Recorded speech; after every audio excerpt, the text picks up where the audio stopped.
Hi friends, welcome back to my channel. In today's video, I'm going to show you how to turn on or off dark mode on the Samsung Galaxy S24 FE. If you're new here, don't forget to subscribe and give this video a thumbs up.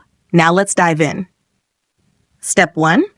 First, unlock your phone and open the Settings application. This is where you can find various customization options for your device, including display settings, security settings, and accessibility features.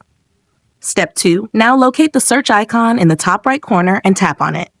The search feature makes it much easier to find specific options without having to scroll through multiple menus manually. Step 3. In the search bar, type dark mode and wait for the results to appear. This will display options related to dark mode settings, notification effects, and edge lighting. Step 4. After performing the search, find dark mode and tap on it. You'll see two options, light mode, dark mode. Step 5, for the last and most important step, to turn on dark mode, select dark mode. Your phone's interface will switch to a darker theme instantly. To turn off dark mode, select light mode. Your phone will return to the default light theme. If you found this tutorial helpful, don't forget to give it a thumbs up and subscribe to my channel for more great tips.